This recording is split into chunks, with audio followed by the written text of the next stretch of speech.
सर्वप्रथम आपल्या सर्वांचं हार्दिक स्वागत आपल्या the officer your personal mentor या प्लॅटफॉर्मवरती.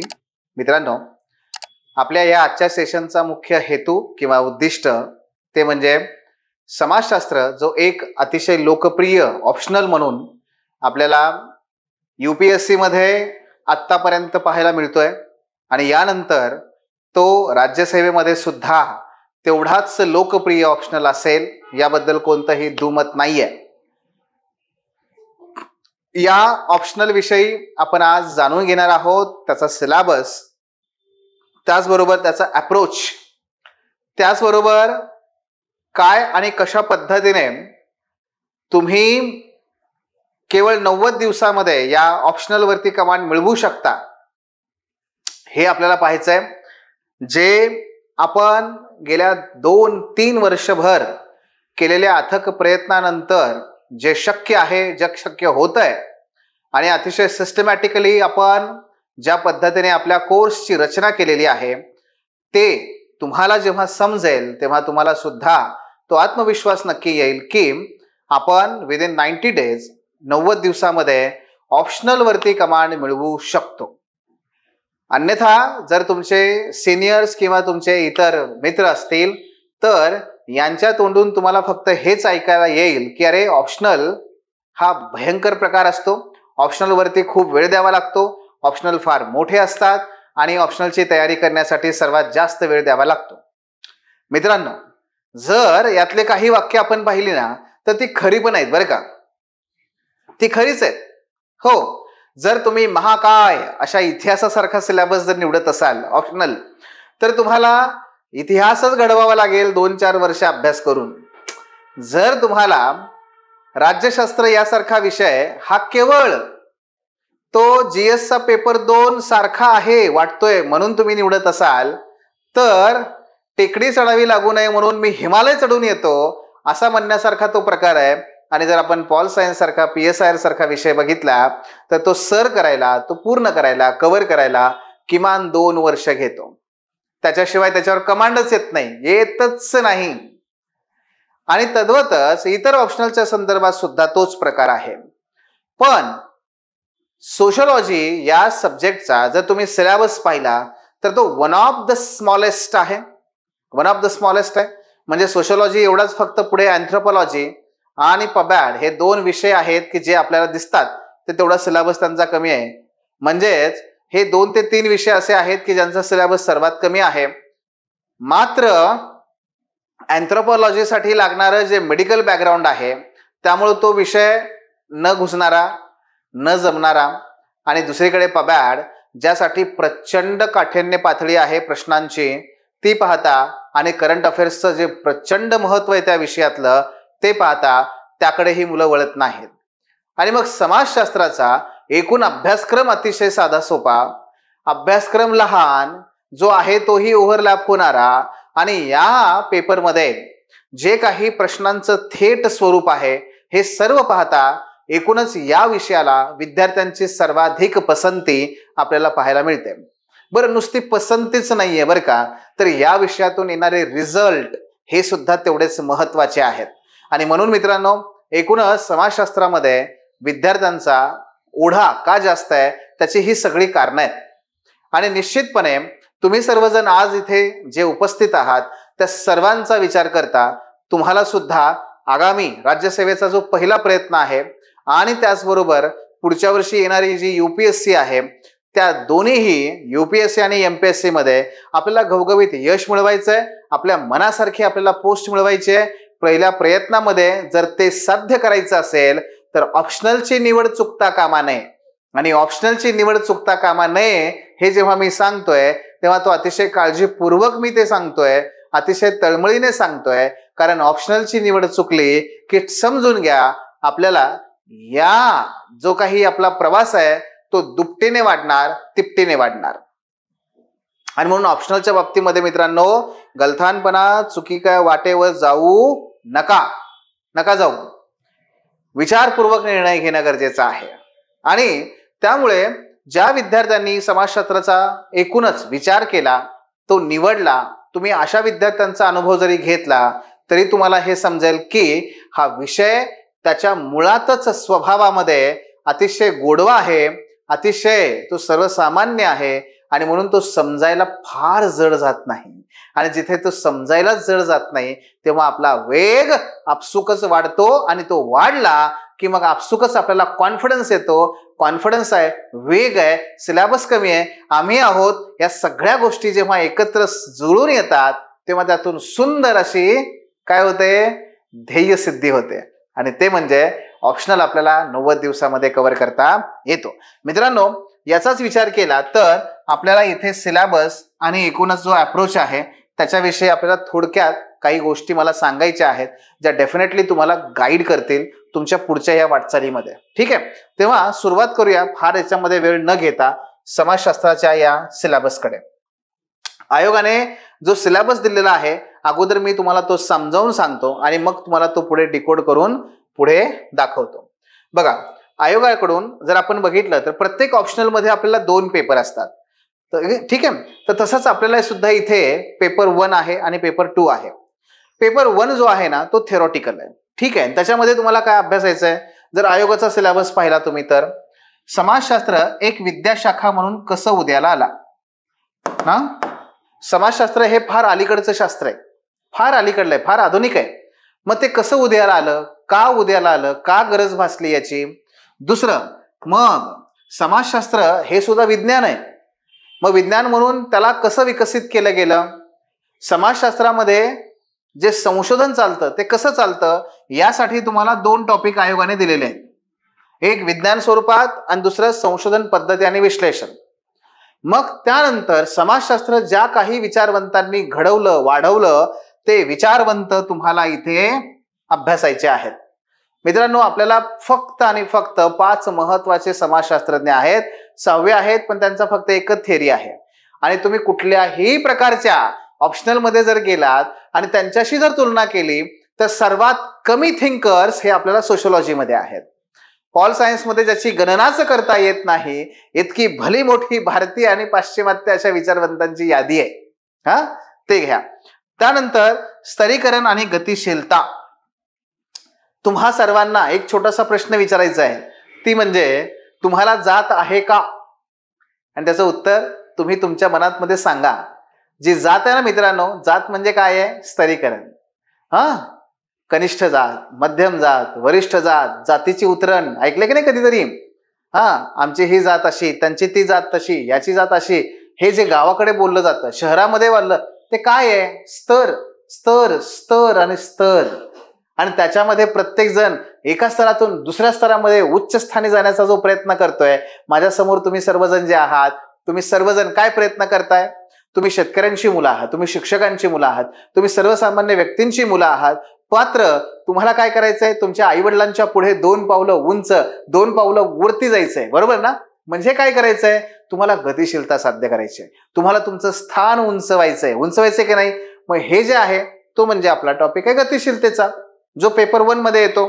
बघा, काहीही या पेपरमध्ये काहीही वेगळं नाही. बघा, याच्यामध्ये पुढचा मुद्दा कार्य आणि आर्थिक जीवन.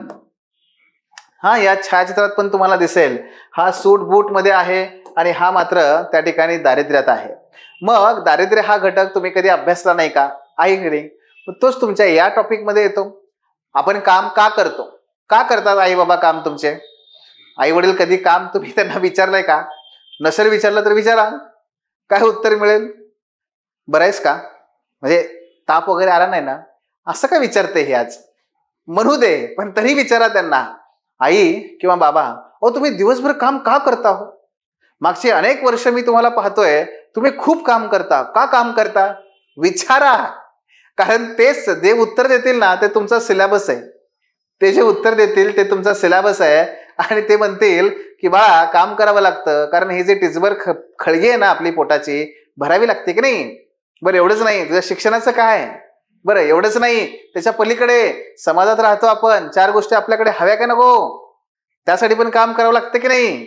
बर, समाजात आपण राहतो, 4 गोष्टी आपल्या दिसल्या पाहिजेत, 4 गोष्टी पार्टिसिपेट करावं लागतं. लग्नाला गेल्यानंतर काय आहेर घेणार, आलं गेल्यानंतर आहेर काय घेणार, आलं गेल्यानंतर त्यांची सेवा काय, कसं, म्हणजे बघा, काम आई वडील फक्त आपल्या पोटासाठी करत नाहीत, पोटाच्याही पलीकडे ते समाजासाठी करतात.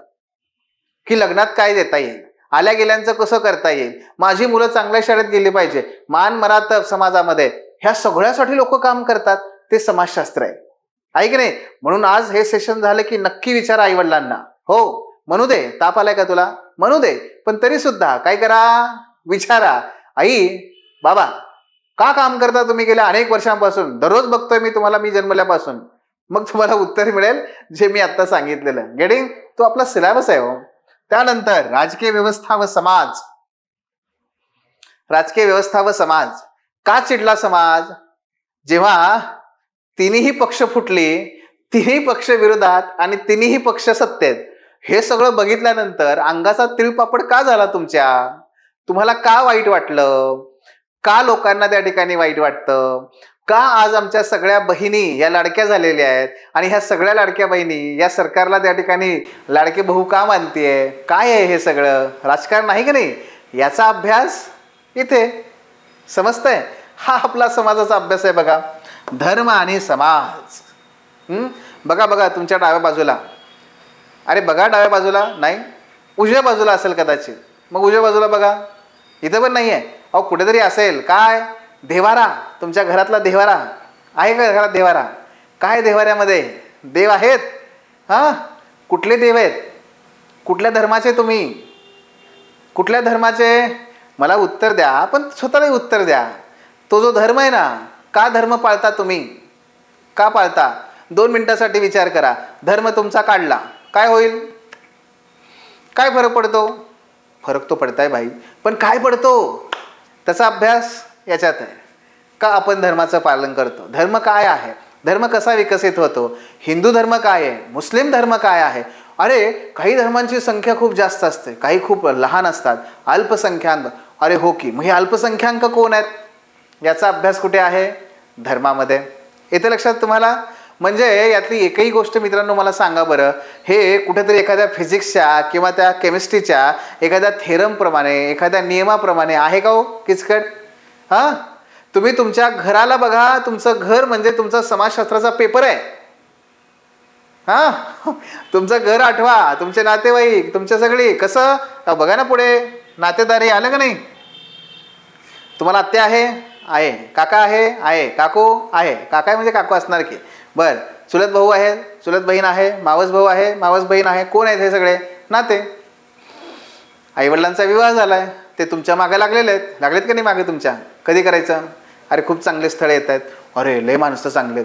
लागलेत का नाही मागे तुमच्या? कशासाठी लागलेत? विवाहासाठी. मग विवाह का करायचा? तुमच्या मनात प्रश्न पडत असेल, अरे मला शिकू द्या की, लगेच काय लागलाय मागं तुम्ही विवाहाच्या माझ्या? का करायचा? केला तर काय फरक आहे? नाही केला तर काय फरक आहे? आपलं कुटुंब का मागं लागतंय? अरे कुटुंब, विवाह, नाती, हे सगळं काय आहे? अनोळखी आहे का तुम्हाला हे? नाही ना. मग काय आहे हे? हा समाजशास्त्राचा तुमचा सिलेबस आहे. येते लक्षात मित्रांनो? अशा पद्धतीने समाजशास्त्राचा सिलेबस अत्यंत हलका फुलका आहे. ज्या समाजात तुम्ही राहता त्या समाजाचा अभ्यास. पण आपला समाज तुम्ही थोडंसं आठवा बरं. स्वतःला विचारा, प्रश्न विचारा. तुम्ही आठवा, तुम्ही जेव्हा लहान होता, या आताही लहानच आहात, फार नाही मोठे, पण तरी सुद्धा आणखी लहान होता तुम्ही, 4, 5, 6, तुमची पहिली आठवा. तुमच्या पहिलीला तुमचं गाव जसं होतं, तुमचं शहर जसं होतं, तसंच आज आहे का हो? आहे का? तुमचं घर आठवा, पहिलं जसं होतं तसंच घर तुमचं आज आहे का? म्हणजे घरातल्या वस्तू बघा ना, टीव्हीचा आकार वाढला, कमी झाला, काय झालं? हातात मोबाईल आला. होता का पूर्वी पहिलं असताना? होता? नाही. काय काय बदललं हो तुमच्या गावात? काय काय बदल झाला तुमच्या नगरामध्ये? आठवा थोडंसं. म्हणजे काय? सामाजिक परिवर्तन झालं का नाही? परिवर्तन आपल्या समाजामध्ये. आत्ताच आपण आझादी के 75 साल है ना, स्वातंत्र्य महोत्सव त्या ठिकाणी साजरा करतोय. 75 वर्षात कुछ भी तो नहीं बदला असं म्हणणारा विरोधी पक्ष आणि बहुत कुछ बदला है असं म्हणणारा सत्ताधारी पक्ष, हे दोघेही काय करतात? सामाजिक परिवर्तनाबद्दल वेगवेगळी मतं मांडतात. पण हे जे काही परिवर्तन झालंय तुमच्या आयुष्यात, तुमच्या कुटुंबाच्या आयुष्यात, तुमच्या गावाच्या आयुष्यात, आपल्या समाजामध्ये, आपल्या महाराष्ट्रामध्ये, हे कशाचा अभ्यास आहे? सामाजिक परिवर्तनाचा अभ्यास आहे. क्लिअर? म्हणजे बघा, तुम्ही स्वतःला केंद्रस्थानी ठेवा. आता काय करा, तुम्ही तुमच्या स्वतःला केंद्रस्थानी ठेवा. नाही दिसणार ना पिवळा रंग, बर ठीक आहे. हे बघा, हे तुम्ही आहात बरं का असे. मग काय आहे, तुमचं घर, तुमची नाती, बरोबर का, विवाह तुमचाच होणारा उद्या. त्याचबरोबर तुमचा धर्म, तुमची जात, तुमचं शेत, नसेल बाबा नोकरी करत असतील तर नोकरी, आई गृहिणी असेल तर आई गृहिणी. ठीक आहे का. म्हणजे काय हो, म्हणजे अर्थ, पैसा. काल परवा तुम्ही विधानसभेत मतदान केलं असेल, म्हणजेच मतदान केलं म्हणजे काय, राजकारण आहे की नाही, हे राजकारण. त्याचबरोबर ज्या काही आपण आपल्या समाजात राहतोय त्याकडे पाहण्यासाठी एक नवीन दृष्टी प्रदान करणारा इतर 3 घटक फक्त राहतात. बघा हे सगळं काय आहे, हा सगळा तुमचा सिलॅबस आहे. हा सिलॅबस आहे. समाजशास्त्रामध्ये वेगळा तिसरा इकडा तिकडं काही अभ्यास नाही. जे तुम्ही आहात आणि तुमचं घर आहे आणि तुमचं गाव आहे मित्रांनो, सगळा सिलॅबस तिथे येऊन थांबतो. तेवढाच आपला अभ्यास आहे आणि त्यातच आपल्याला पास व्हायचं आहे. म्हणून म्हटलं ना, याच्यासारखा सोपा, याच्यासारखा सहज समजणारा विषयच नाही आहे. गेटिंग. तर तो येतो. हा पहिला पेपर. आता दुसऱ्या पेपर म्हणजे ह्या पहिल्या पेपरचं एकूण चित्र मी तुमच्यासमोर मांडलं आहे. इकडे 5 टॉपिक आहेत, इकडे 5 टॉपिक आहेत. ओके, यांच्यामध्ये पण ओव्हरलॅपिंग आहे, पण इकडे 5 इकडे 5 असे 5-5 टॉपिक आहेत. 10 टॉपिक आहेत फक्त आपल्या पेपर 1 मध्ये. त्यानंतर आता थोडंसं पेपर 2 कडे जाऊया. पेपर 1 मध्ये काय आहे, जागतिक परिप्रेक्ष्य आहे. जागतिक समाजाचा अभ्यास करायचा असतो. आपल्या घरापासून सुरू करायचं आणि जागतिकपर्यंत जायचं, किंवा जागतिक सुरू करायचं घराकडे यायचं. असं म्हणजे विवाहात तिकडे काय बदल होत आहेत, अरे तिकडे पुरुष पण विवाह करतोय, होय का. गावात कोणी केलंय का, नाही केलं. आपल्याकडे कसं आहे, मग स्त्री आणि पुरुष असा विवाह करतात. अरे असं आहे होय, बरं हां ठीक आहे. म्हणजे काय, जागतिक स्तरावरती बघायचं, आपल्या घराकडे यायचं. हा म्हणजे पेपर पहिला आहे. पण पेपर दुसरा कसा आहे माहिती आहे, पेपर दुसरा हा भारतीय समाजाचा आहे. म्हणजेच काय, आपल्याकडे अगोदर बघायचं आणि मग बाहेर जायचं. म्हणजे आपल्या गावात काय बदल झाला आहे, आपल्या गावाकडे अजून विवाह कसे आहेत, कुटुंब आता एकत्र आहेत का विभक्त आहेत, आपले आजी आजोबा कुठे राहतात, आहेत ते मागे बसलेत का, नाही, बरं मग कुठे आहेत ते, आपले आजी आजोबा कुठे राहतात, एकत्र राहतो का आपण, नाही, काका काकू वेगळी राहतात, आपण वेगळे राहतो, म्हणजे आपण विभक्त आहोत. मग असं का झालं, पूर्वी एकत्र होतो का. हे सगळं काय आहे, आपल्या भारतीय समाजाचा अभ्यास आहे, जो आपल्याला पेपर 2 मध्ये करायचा आहे. हे बघा, हे तुमचं हसरं लाडकं गोचिरवानं असं घर, आणि त्यात तुम्ही सर्वजण, चिंटो हॅलो, चला पुढे चला. मग पेपर 2 मध्ये काय आहे, तर पेपर 2 मध्ये बघा, पहिलं भारतीय समाजाची ओळख. ही ओळख म्हणजे काय, इथे आहेत विचारवंत. किती आहेत हो, 3. तिकडे किती होते, 5. इथे किती, 3. टोटल किती, 8. हे 3 कोण आहेत, त्यांचे शिष्य, जे पेपर 1 मध्ये बघणार आपण ते. गेटिंग. दुसरा, आज भारतीय समाजावरती खूप मोठा प्रभाव कुणाचा आहे, ब्रिटिशांचा. म्हणजे कोण, वसाहतवाद. म्हणून आपल्याला पेपर 2 मध्ये दुसरा टॉपिक काय, वसाहतवाद. भारताच्या समाजाचे 2 भाग पडतात. काही तुमच्यापैकी गावात राहत आहेत, काही तुमच्यापैकी नागरी भागात राहत आहेत. म्हणून अभ्यास काय बघा,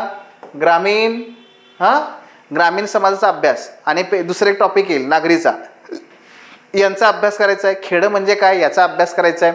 पुढे जाती व्यवस्था, आपण मगाशी बघितलं तेच. मग आपल्या देशामध्ये काही लोक गावात राहतात, काही लोक नगरात राहतात, आणि काही लोक जंगलात, अजूनही दुर्गम भागात, अजूनही टेकड्यावरती. ते कोण आहेत, आदिवासी. हे बघा, हे आदिवासी. नातेदारी तिकडे पण होता की नाही, तिकडे होता की नाही नातेदारी, जाती व्यवस्था तिकडे पण होता का नाही, ओव्हरलॅपिंग. म्हणजे काय, एका ठिकाणी अभ्यास करा, तिकडे करा, नाही तर इकडे करा, जनरली तिकडे करायचं आपण. म्हणजे काय, इथून हा टॉपिक कट झाला, अरे पुढे धर्म आला, हा पण बघा तिकडे टॉपिक आहे की नाही, तो तिकडेच अभ्यास करायचा, दोन्ही एकत्र अभ्यास करायचा. म्हणजे हा टॉपिक पण कट झाला. म्हणजे अगोदर मुळात सिलॅबस कमी, आणि आहेत त्याच्यामध्ये पण काय आहे, ओव्हरलॅपिंग आहे की नाही. हे या पद्धतीने आहे.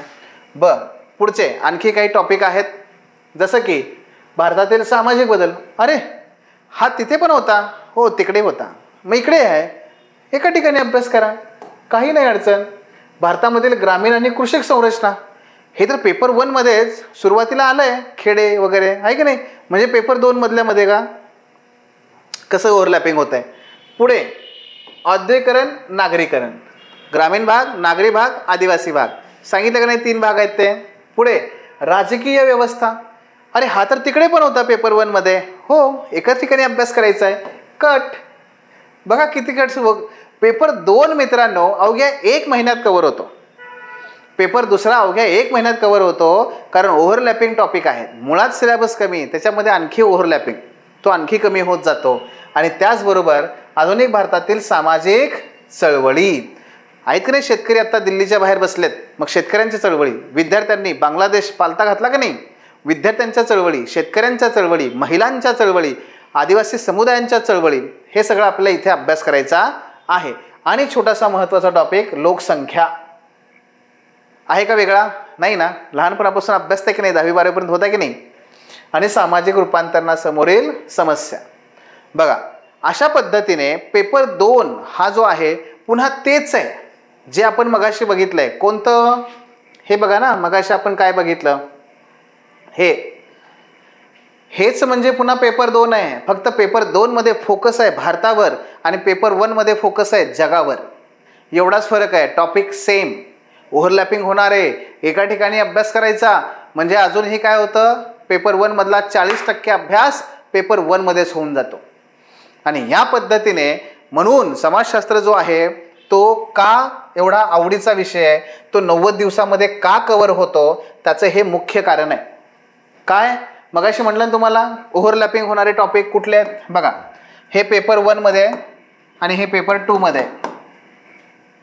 स्तरीकरण, गतिशीलता, जाती व्यवस्था आणि वर्ग, धर्म व समाज, धर्म व समाज, राजकीय व्यवस्था, राजकारण व समाज, नातेदारी व्यवस्था, नातदारी समाज, नातदारी व्यवस्था. इकडे पुन्हा एक खाली सामाजिक परिवर्तन आहे, इकडे पण सामाजिक परिवर्तन आहे, याच्या खाली गेल्या. सो हे टॉपिक ओव्हरलॅपिंग होतात. एका ठिकाणी अभ्यास करायचा म्हणजे पेपर 2 मध्ये आपल्याला तो करावाच लागत नाही. गेटिंग? पण मुद्दा राहतो तो असा की नक्की तो अभ्यास करायचा कसा आहे, अभ्यास करायचा कसा आहे, आपल्याला अप्रोच काय असला पाहिजे या पेपरचा. बघा तुमच्याकडून फक्त एकच अपेक्षा आहे मित्रांनो. पहिली अपेक्षा काय माहिती आहे, तुम्ही सगळा सिलेबस जो आहे ना तो सिलेबस कव्हर करा. सिलेबस कव्हर करा म्हणजेच काय, दिलेल्या सिलेबसमधला जे ओव्हरलॅपिंग राहून करून आणि कट करून जो राहतो ना सिलेबस, त्यातल्या प्रत्येक पॉईंटवर तुम्हाला एक मोठा प्रश्न आणि एक छोटा प्रश्न लिहिता येईल प्रभावीपणे, एवढा कॉन्टेंट तुमच्याकडे असला पाहिजे. हे पहिलं काम करायचं आहे. दुसरं काय करायचं आहे तर ते म्हणजे PYQ, पूर्वी आलेले जे काही प्रश्न आहेत, प्रश्नपत्रिका आहेत, त्यांची खूप चांगली समज निर्माण करायची आहे. त्यांची खूप चांगली अंडरस्टँडिंग झाली की आपल्याला अप्रोच डेव्हलप होतो. आणि ह्या दोन्ही गोष्टींच्या आधारे आणखी एक काम करायचं आहे, ते म्हणजे सोशोलॉजिकल पर्स्पेक्टिव्ह, समाजशास्त्रीय परिप्रेक्ष्य. समाजशास्त्रीय परिप्रेक्ष्य हा तुम्हाला विकसित करायचा आहे आणि हा सगळ्यात महत्त्वाचा घटक आहे. समाजशास्त्रामध्ये एक घसरता दगड काय माहिती आहे, निसरडा दगड काय माहिती आहे. समाजशास्त्राचा सिलेबस फार जनरल आहे, फार साधा सोपा आहे, पण त्यामुळे आपली उत्तरं आहेत ना ती साधी सोपी असून चालत नाहीत, सारखी किंवा ते अशी जनरल असून चालत नाहीत. फक्त एकच काळजी घ्यायची आहे, एकच काम करायचं आहे, समाजशास्त्र परिप्रेक्ष्य विकसित करायचं आहे. म्हणजे काय करायचं आहे हो सांगतो. एक, विचारवंतांवरती फोकस करायचा आहे. विचारवंत त्यांच्यावर फोकस करायचं आहे, त्यांचं समजून घ्यायचे आहेत आणि आहेतच किती 5. दुसरं काय करायचं आहे, समाजशास्त्रीय भाषा. भाषा म्हणजे काय अशी उर्दू अरेबियन शिकून घ्यायचे का? नाही, मराठीच आहे, वेगळे काही करायचे नाही आहे. फक्त त्या याच्यामध्ये त्या विषयामध्ये काही शब्द असतात ना थोडेफार तेवढे, आणि ते कसे विकसित होतात, वाचन करून, ऐकून, लिहून ते ऑटोमॅटिक होतं. हे दुसरं. आणि तिसरं ते म्हणजे सराव. या 3 बाबीतून समाजशास्त्रीय परिप्रेक्ष्य विकसित होतो, तो आपल्याला विकसित करायचा आहे. तेवढं जरी केलं ना मित्रांनो तरी सुद्धा या 3 गोष्टी करा. या 3 गोष्टी केल्या झालं, आपल्याला या विषयावरती कमांड येते. मग बाकीच्या गोष्टी तर आहेतच. बाकीच्या गोष्टी कोणत्या आहेत त्या म्हणजे अभ्यास, आता हे जे मी सांगतोय तुम्हाला, हे तुम्हाला फक्त समाजशास्त्राशी संबंधित आहे का? नाही. एकूण UPSC आणि एकूण MPSC दोन्हीकडेही तुम्हाला हे लागू होतं. आणि ते म्हणजे काय? पहिलं, कुठलाही आपण टॉपिक घेतला की पहिल्यांदा काय करावं? आपण PYQचं त्याच्यावरती आलेले प्रश्न वाचून घ्यावेत. दुसरं काय करावं? त्याचं PYQचं पुन्हा मायक्रो अनालिसिस करा आणि त्याचे डायमेन्शन शोधून घ्या. म्हणजे काय? मायक्रो लेवलला त्याचे टॉपिक, मायक्रो लेवलला ते घटक शोधता येतात, बरं का? म्हणजे समजा टॉपिक आपला काय? जाती व्यवस्था. पण मग जाती व्यवस्थेमध्ये परत काय विचारतात? तर जाती व्यवस्था आणि वर्ग, जाती व्यवस्था कशी बदलते, जाती व्यवस्था कशी निर्माण झाली. अच्छा, ह्या 3 टॉपिकवरच विचारतात. मग हे काय झाले? हे त्याचे 3 डायमेन्शन झाले. काय झाले ह्याचे? हे 3 डायमेन्शन. काय? जातीच्या उत्पत्तीचे सिद्धांत असेल, विचारवंत, जातीमध्ये बदल कसा होतोय आणि जातीमध्ये अस्पृश्यता. समजा तुम्हाला काय सापडलं की अरे हे PYQ वाचले, त्याचे 3 डायमेन्शन तुम्हाला सापडले, हे या 3 डायमेन्शनवरती. अच्छा, म्हणजे आत्तापर्यंत आलेले सगळे प्रश्न ह्या 3 गोष्टीवर फोकस करतात, म्हणजे हे त्याचे 3 डायमेन्शन आहेत, मला याच्यावरती काम करायचं. हे कळलं? डायमेन्शन कळले की त्यानंतर मग तुम्ही काय करायचं आहे? लेक्चर अटेंड करायचं आहे. लेक्चर अटेंड करून त्यातून काय करायचं आहे? कॉन्सेप्च्युअल क्लॅरिटी करून घ्यायची आपली.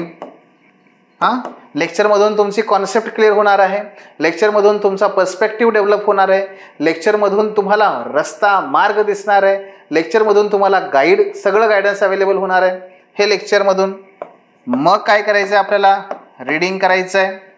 मग काय करायचं आहे? हो, नोट्स काढायचे आहेत. आणि त्यानंतर तुम्हाला काही असाइनमेंट म्हणजेच काही प्रश्न हे लिहायचे आहेत. क्वेश्चन आणि आन्सर हे तुम्हाला लिहायचं आहे. आणि शेवटी काय येतं? अजून 7वा मुद्दा, रिव्हिजन. काय येतं? रिव्हिजन. या पद्धतीने तुम्ही अभ्यास केला पाहिजे. आणि मित्रांनो, ह्या पद्धतीनेच आपण आपला सगळा कोर्स विकसित केलेला आहे. आपल्या प्रत्येक सिलेबसमधला आपला प्रत्येक टॉपिकमधला मायक्रो टॉपिक हा या पद्धतीनेच आपण तुमचा करून घेतो. जसं की समजा धर्म हा टॉपिक असेल तर त्याच्यावर आलेले PYQ, मग धर्मावर आत्तापर्यंत किती डायमेन्शनने प्रश्न विचारला आहे हे, मग धर्मावरती आपलं लेक्चरमधून खूप छान कॉन्सेप्च्युअल अंडरस्टँडिंग, त्याच्यानंतर रीडिंग नंतर काही नोट्स काढल्यानंतर पुन्हा क्वेश्चन आन्सर लिहिणं, आणि क्वेश्चन आन्सर लिहून नंतर मग पुढे ते चेक करून त्याच्यावर फीडबॅक घेऊन मग पुढच्या टॉपिककडे जाणं. ह्या पद्धतीने आपला सगळा कोर्स आहे, आपलं सगळं काही त्या ठिकाणी डेव्हलप केलेलं आहे. आणि म्हणून मित्रांनो, एकूणच काय आहे की इतक्या सिस्टमॅटिकली आपण आपल्या कोर्सला डेव्हलप केलं आहे. आणि त्यामुळे तुम्हाला हे 1 स्टॉप सोल्युशन आहे. तुम्हाला कुठल्याही प्रकारे इतर ठिकाणी फिरावं लागत नाही. अरे हे वाचू का, ते वाचू, काही नाही मित्रांनो. फक्त आणि फक्त आपल्या नोट्स, लक्षात घ्या, आपल्या नोट्स, आपल्या PPT आणि मी काही देईन त्या PDF, एवढ्यावरतीच तुम्हाला या विषयामध्ये अस्खलित प्रभुत्व मिळवता येईल. तुम्हाला याच्यामध्ये फार काही पुस्तकं वाचायची गरज नाही आहे. वाचायचे असतील, जर वेळ मिळाला पुढे व्हॅल्यू ॲडिशनसाठी वाचायचे तर वाचा, पण तुम्हाला याच्यात गरज नाही. तुम्हाला कुठल्याही प्रकारे त्याची आवश्यकता नाही. ठीक आहे? सो या पद्धतीने आहे, 1 स्टॉप सोल्युशन आहे. एकाच ठिकाणी तुम्हाला सगळ्या गोष्टी आपण अवेलेबल करून देतो. आणि मित्रांनो, या स्वरूपात 90 दिवसात तुम्ही या विषयावर पकड मिळवता म्हणजे मिळवताच. अनेक विद्यार्थ्यांनी तर 2.5 महिन्यामध्ये, म्हणजे की ते फक्त 70 दिवसामध्ये ऑप्शनलवरती कमांड मिळवलेली आहे. आणि त्यानंतर त्यांना त्यामुळे त्यांच्या GSकडे लक्ष देता आलं. GSमध्ये तुम्हाला तिथे त्याचा पुढे फायदा होतो. आणि सोशलॉजीमुळे तर फायदा होतोच. पेपर 1 मध्ये तुम्हाला GSमध्ये इंडियन सोसायटी आहे, त्याचाच फायदा होतो. पेपर 2 मध्ये सोशल जस्टिस आहे. पेपर 3 मध्ये अंतर्गत सुरक्षेत फायदा होतो. आणि अख्खा पेपर 4 नैतिकता, त्या नैतिकतेमध्ये समाजशास्त्र आणि सामाजिक मानसशास्त्र या दोघांचा फायदा होतो. एसेमध्ये किमान 2 एसे सोशलॉजीचे येतात. आणखी काय हवंय? अशी ही गोल्डन ऑपॉर्च्युनिटी आहे. अशा प्रकारचा हा सुंदर विषय आहे. या विषयामध्ये तुम्हाला या पद्धतीने कमांड मिळवता येते. ठीक आहे? ऑप्शनलची निवड करताय तर या विषयाकडे दुर्लक्ष करू नका. ऑप्शनल जे काही आहेत त्यामध्ये त्या ऑप्शनलचा राजा ज्याला म्हणता येईल तो म्हणजे समाजशास्त्र आहे. त्याच्याकडे दुर्लक्ष करू नका. ठीक आहे मित्रांनो, मी जसं सांगितलं तसंच तुम्हाला इथे हे प्रत्येक दिवशी जर आपण 2 टॉपिक कव्हर केले, ठीक आहे, प्रत्येक दिवशी आपण 2 टॉपिक कव्हर केले, 3 तास प्रत्येक टॉपिकला दिले, आपण जी डेव्हलप केलेली मेथड आहे ती वापरली, फक्त बेसिक्सवर फोकस केलात, रिसोर्सेस मी जेवढे सांगेन तेवढेच वापरले, आणि थिंकिंग हा विषय विचार करण्याचा आहे, पाठांतराचा हा विषय नाही. या विषयामध्ये पाठांतर नाही, या विषयामध्ये विचार करणं आहे. मित्रांनो, या पद्धतीने आपण जर गेलो तर डेफिनेटली तुम्हाला या विषयावर कमांड येते आणि याच पद्धतीने आपलं प्रत्येक स्ट्रक्चर आहे. जसं हे या पद्धतीने आहे किंवा तेच मी थोडंसं टेक्निकली या पद्धतीत सांगितलेलं आहे. पुस्तकं विचाराल, पुस्तकं फक्त ज्यांना हा विषय काय आहे समजून घ्यायचा असेल तर 11वीचं एखादं तुम्ही स्टेट बोर्ड वाचू शकता समाजशास्त्राचं, पण त्याच्या पलीकडे गरज पडत नाही. तुम्ही इतर काही पुस्तकं विकत घेऊ नका, संपूर्णपणे माझ्यावरती रिलाय राहू शकता. मी तुम्हाला त्या नोट्स असतील, PPT असतील आणि PDF असतील त्या तुम्हाला देईन, तेवढंच करा, तेवढ्यावरती पुढे जा. ठीक आहे. सो या पद्धतीने आहे. आणि आपल्या याच्यामध्ये लेक्चर्स फक्त फोकस नसतो. जनरली क्लासेसमध्ये फोकस कशावर आहे? लेक्चरवर. आमचा फोकस स्टडीवर आहे, आमचा फोकस अभ्यासावर आहे, आमचा फोकस हा सर्वांगीण त्या विषयावरच्या पकडीवर आहे, हे लक्षात घ्या.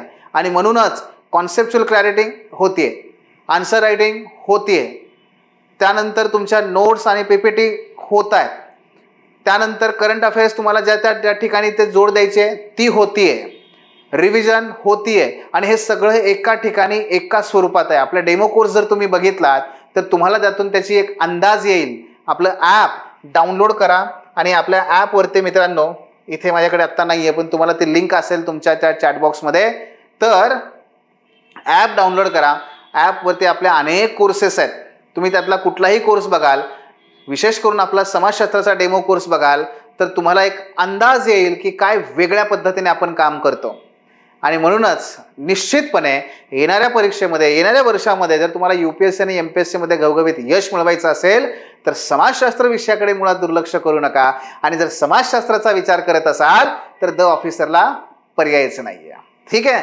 त्यामुळे मित्रांनो, आणि हा आत्मविश्वास आहे, हे लक्षात घ्या. का? कारण तेवढं काम आम्ही त्या विषयावरती केलेलं आहे. तेव्हा या पद्धतीने एकत्र जाऊया. तुम्हाला कुठल्याही प्रकारची शंका असेल तर निश्चितपणे विचारू शकता. The officer your personal mentor चॅनलच्या नवनवीन अपडेट्ससाठी चॅनलला लाईक, सबस्क्राईब आणि शेअर करा. थँक्यू.